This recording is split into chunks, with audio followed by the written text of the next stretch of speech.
po agad natin. Mga kababayan, ito pong ating talakayan. Dito po sa nakita po nating balita. Alam nyo po ba, ang problema dito sa pamilyang Duterte, mga kababayan, wala na nga pong gaanong naitutulong, puro kuda pa ng kuda laban po sa gobyerno yung pinagsasasabi. Katulad na lamang po, mga kababayan, ditong nakita nating balita galing po sa Abante, TNT tunay na tablodista. Sabi po dito, Basti Duterte duda sa banta ni PBBM na walang sasantuhin sa isyo ng flood control project. So bakit daw, mga kababayan, duda etong si Basti Duterte? So basahin po natin yung nilalaman. Sabi po dito, tingin ni Davao City Acting Mayor Basti Duterte, palabas lang ang banta ni Pangulong Bongbong Marcos na walang sasantuhin sa investigasyon sa maanumalyang mga flood control project. Sa akin lang naman, mga kababayan, in my personal opinion, dito nagkamali etong si Mayor Basti Duterte. Kung yun ng gobyerno ni PBBM ay hindi sinanto etong si Kibulok, mga kababayan, at eto pong si dating Pangulong Duterte, sa tingin nyo, mga kababayan, hindi sasantuhin ni PBBM etong mga kontraktor na ito na talagang ngayon ay lumalabas na yung iba mga kontraktor talagang nakinabang ng matindi do sa mga flood control project at naghihirap yung mga kababayang Pilipino po natin. Sa tingin nyo, palalampasin yan ng presidente? Syempre hindi. Yan po, mga kababayan, ay pananagutin ng gobyerno ngayon ni PBBM. Gaya nga ng sabi ni PBBM, kung matatandaan nyo do sa mga podcast niya, talagang hindi po niya, mga kababayan, sasantuhin kahit kaalyado pa or hindi kaalyado, basta nagkasala, mga kababayan, pagbabayarin niya yan. So sabi pa dito, basahin pa natin, saad niya, matatakpan lang ito ng bagong isyo at mauuwi sa areglo. Hindi niya habulin, kinasuhan niya na yan. Sana kung talagang totoo yung sinasabi niya, ani ni Duterte nung August 17 sa episode ng kanyang podcast, mga kababayan, na basta dabawin nyo. Sabi pa dito, sila lang yan namang mga oligarko. I think he just want to bring these people to the negotiating table para mahawakan niya. Yung kasuhan niya talaga, malabo yan. Dagdag pa niya.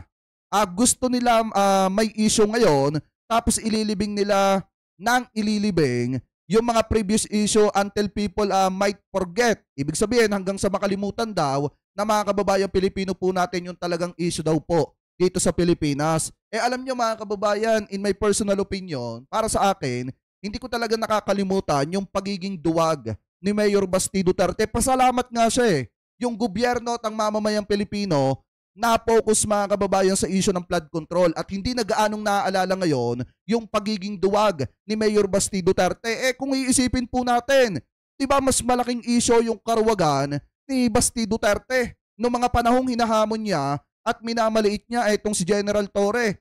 Nung pinatulan ni General Torre, ano ba nangyari kay Basti Duterte? Diba, mga kababayan, yun nga ang hindi makalimutan ng taong bayan. Pasalamat ka na lang talaga, Basti Duterte, may issue ng flood control, dahil kung walang issue ng flood control, aaraw-arawin ka ng mamamayang Pilipino na tawaging duwag.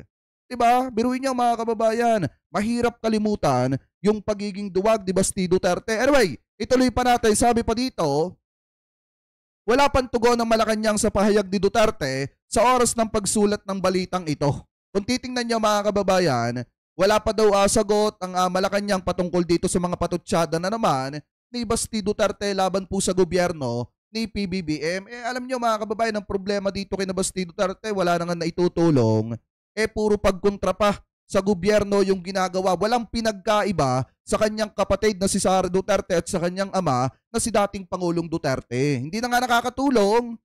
Puro pambabatikos pa yung ginagawa, mga kababayan, laban po sa gobyerno. O baka sabihin ng iba, fake news tayo kasi article lang yung binasa natin. So ituloy po natin yung usapin na yan, mga kababayan, dito po sa balitang ito na kung saan Basti Duterte, investigasyon. Ayon daw po kay Basti Duterte, investigasyon sa palpak na flood control project, PR stunt lang daw, mga kababayan. So ito po ay kinikredit natin sa Bilyonaryo News Channel. Kanila po yan, hindi po yan atin.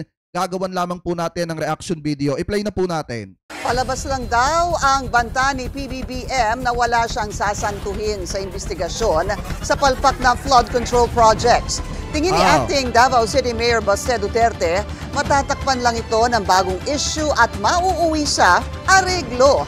Narito ang agenda Kung titingnan nyo mga kababayan, yan yung sinasabi ni Basti Duterte ha. Tuloy pa natin. Report ni Ivy Reyes. Wala yan? Wala talaga yan? Puro lang naman press release talaga tong administrasyon na to ever since. Wala yan.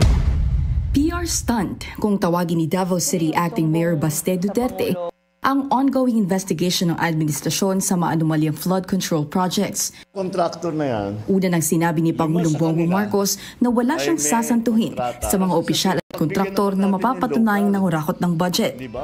Pero ayon kay Baste, tila nasa iisang circle of oligarchs lang naman daw ang maingay ngayon at mukhang malabong maparusahan ang mga ito. Hindi yan. Hindi yan, bulin. Kaya kung ako sa gobyerno mga kababayan, ang unahin nila yung mga Alprego Builders Construction mga kababayan, yung mga Diskaya at yung iba pa na mga sangkot sa mga flood control project mga kababayan na palpak at nakakuha ng malalaking proyekto sa gobyerno. At kapag ka napapanagot naman yan, lalo na yung mga kaalyado ni Basti Duterte na yan, dyan siya maniniwala na talagang yung investigasyon na gagawin laban po dun sa mga nang abuso ng mga flood control mga kababayan at nagbulsa ng pera ng mamamayang Pilipino at hindi talaga ginamit sa flood control, diyan po matatauhan itong mga Duterteng ito. Kasi sa totoo lang mga kababayan, talagang tatamaan dito yung mga kamag-anak ni Bongo at tatamaan din dito yung mga construction company na related dun sa mga politician ngayon na maiingay lalo na sa issue ng flood control. Katulad mga kababayan, nung isang construction company na related mga kababayan dito po kay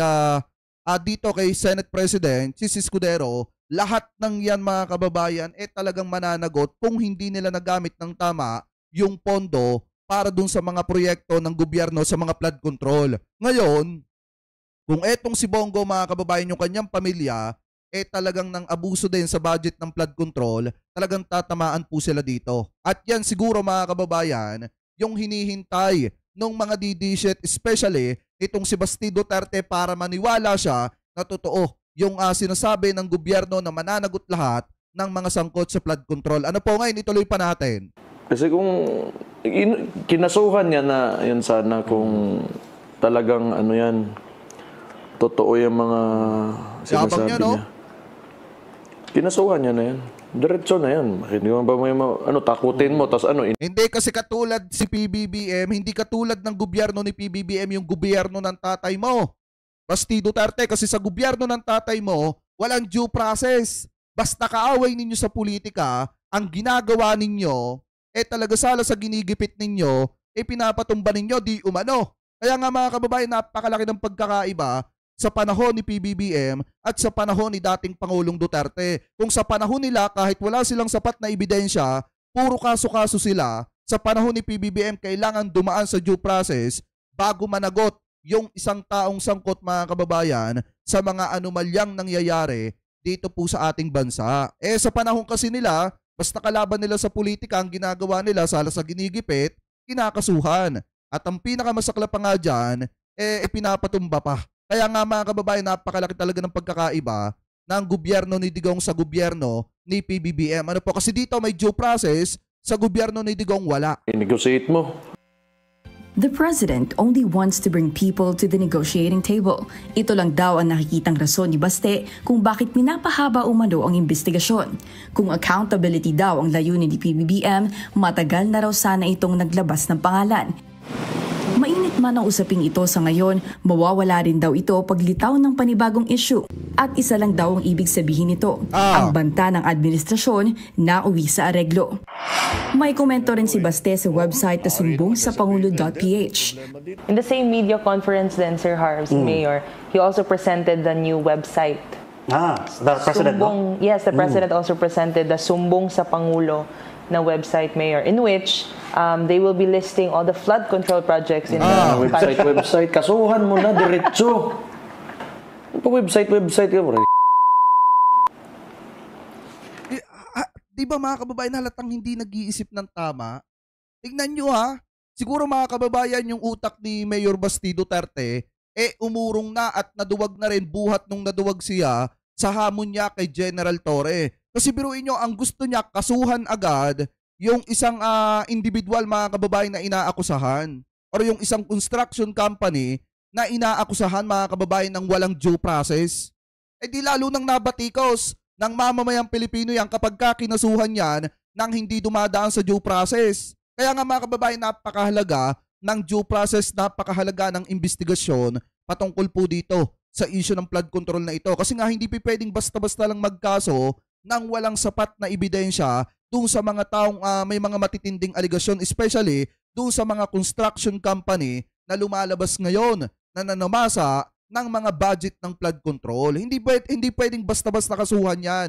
Kailangan dumaan muna yan sa due process. Ewan ko mga kababayan kung saan nahuhugot ni Mayor Basti Duterte yung mga salitang yan. Nakasuhan na lang agad-agad ng walang due process at walang matibay at sapat na ebidensya. Kaya nga may investigasyon para makakuha ng sapat na ebidensya at kapag napatunayan doon na nagkasala talaga yung mga construction company at yung ibang mga politiko, dapat talaga silang kasuhan, matanggal sa pwesto at hindi na pagkatiwalaan ng gobyerno. Especially yung mga construction company mapanagot. Daming drama.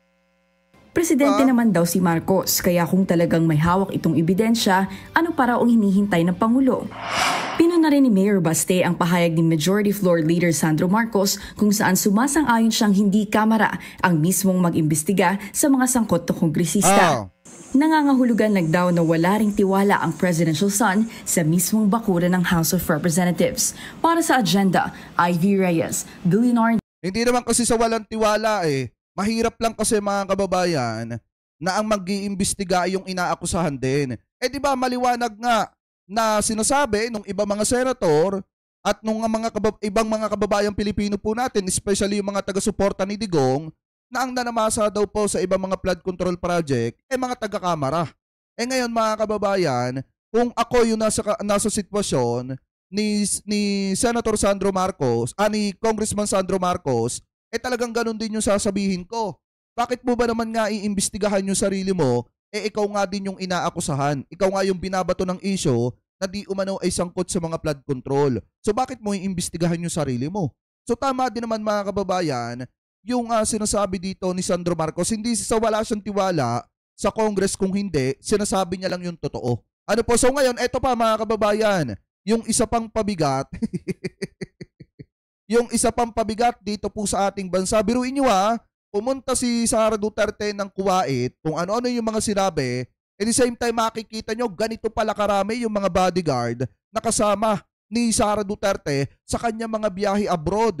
May nakausap nga tayo dati, na dating PSG mga kababayan, ng mga naunang presidente, at sinasabi ng PSG na yon, I think nanonood data siya ngayon, ay shoutout po sa inyo sinasabi niya kapag lumalabas daw yung mga PSG, nakasama ng isang politiko like Vice President, yun daw pong sahod niyan mga kababayan na dodoble. Minsan nga, di umano natitriple pa. Pero malaki daw yung sahod mga kababayan. So ang tanong natin, eto ba ay galing pa rin sa mamamayang Pilipino?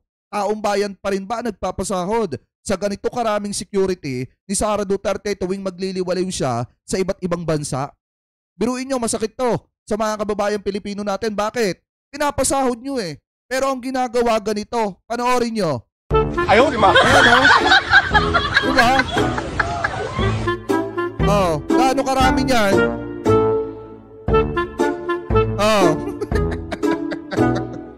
Diba?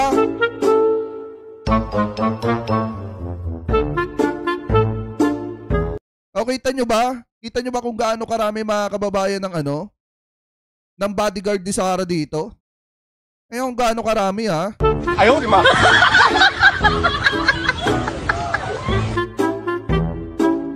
Diba?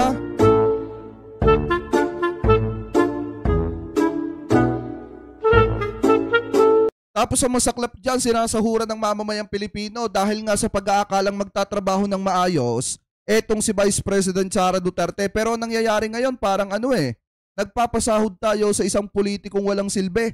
Alam niyo mga kababayan yung salitang walang silbi, walang ibang ginawa kung hindi maging pabigat mga kababayan. So parang ganito yon. Biruin nyo hindi na nga nakakatulong, nakakadagdag pa sakit pa at pahirap sa taong bayan. Bakit? Sinasahuran ninyo Sinasahuran ng mamamayang Pilipino para nga magtrabaho. Kaso ang problema, hindi nagtatrabaho. Tapos ganito pa yung sinasabi, mga kababayan, ni Vice President Sara Duterte. Ito yung malimit niyang sabihin tuwing pupunta siya ng ibang bansa, laging sinasabi niya, mga kababayan, yung patungkol sa sistema or kalagayan ng edukasyon ng Pilipinas. So ayon po kay Sara Duterte, eto basahin natin. Sabi niya dito, Pinas na pag-iiwanan na sa edukasyon, nasa papel lapis pa rin daw. So basahin po natin yung nilalaman. Ang source po natin, Abante, TNT, tunay na tabloidista. Kanila po yan.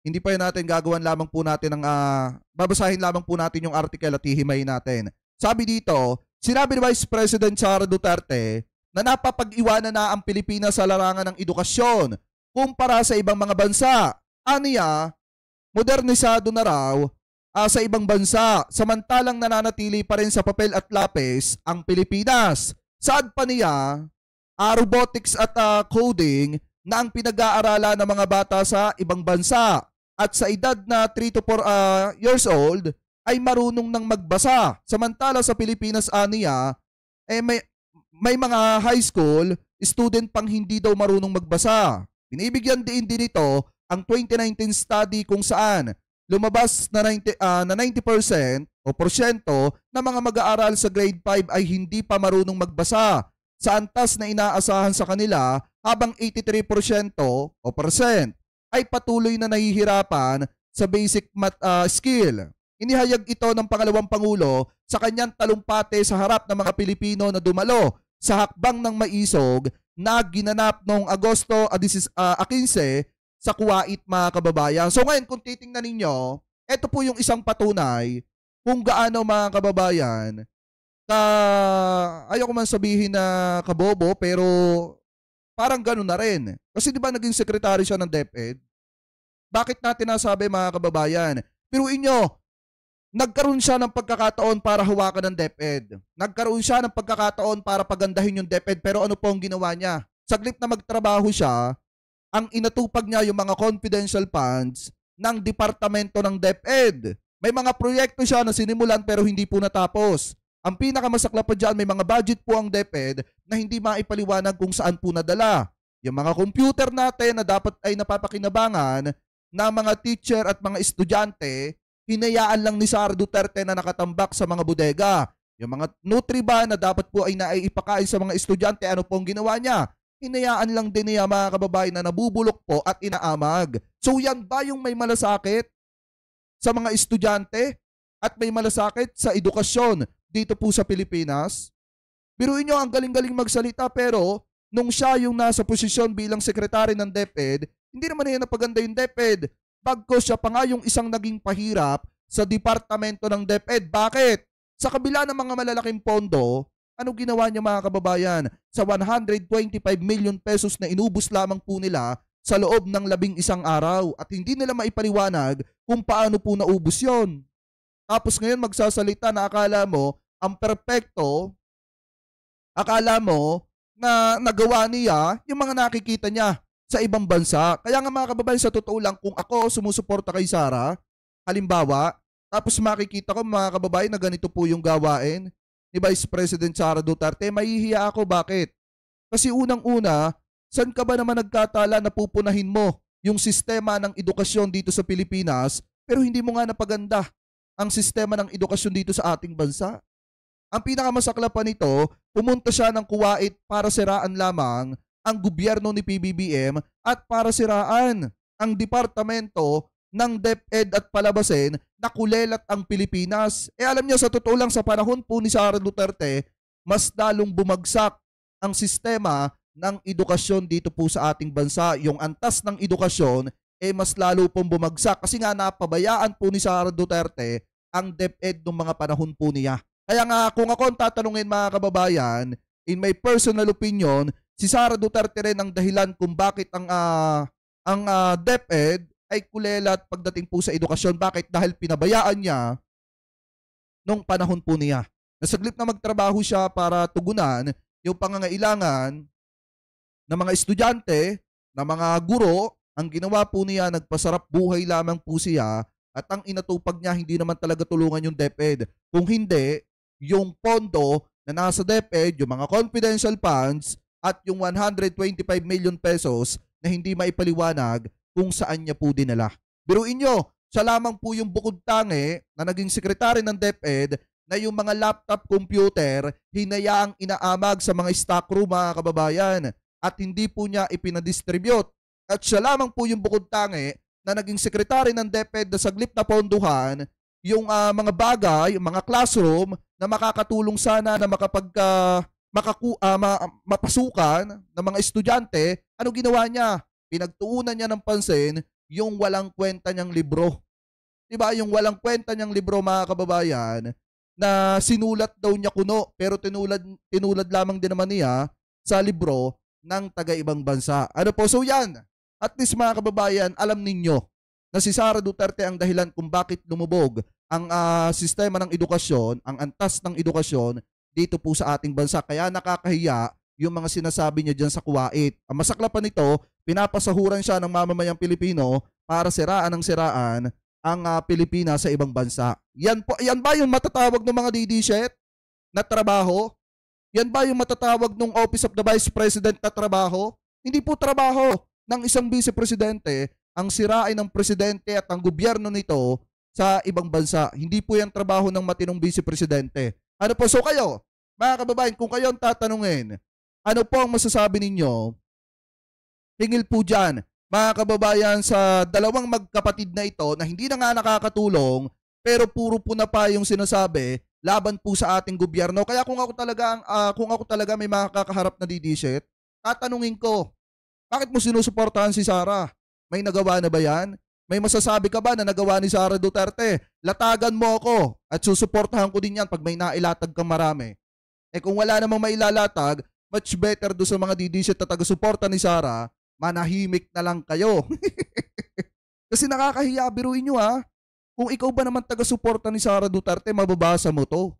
Tapos alam mo naman sa sarili mo na si Sara Duterte ang dahilan kung bakit lumubog ang antas ng edukasyon ng Pilipinas, mahihiya ka.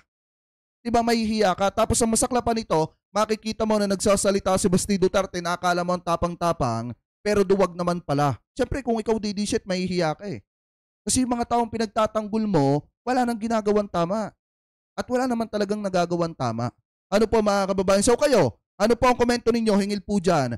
Comment below na lamang po kung ano po masasabi nyo. Hingil po dyan mga kababayan. Kasi kung ako ang tatanungin nyo, sobrang nakakahiya yung sinasabi ni Sara Duterte dito. Hindi ata alam ng mga taga-Kuwait na si Sara Duterte po ang naging pabigat sa DepEd noong mga panahon na siya po ang may hawak ng departamento ng DepEd. Kaya nga kami lumabas mga kababayan noong mga panahon na yan at nanawagan doon po sa Maynila, sa Liwasan Bonifacio, na mag-resign na yung si Sara Duterte. Buti pinakinggan tayo ng langit at nag-resign nga yan. Diba dahil kung hindi nag-resign yan, kawawa ang DepEd. Kawawa ang mamamayang Pilipino, especially yung mga estudyante na nag-aaral. Kasi nga, ang tinatrabaho lang naman ni Sara sa DepEd ng mga panahon na yon, yung pondo ng DepEd, hindi talaga ang departamento ng DepEd. Ano po? Anyway, mga kababayan, kayo po, ano po masasabi nyo? Comment below na lamang po kung ano po masasabi nyo, hingil po dyan.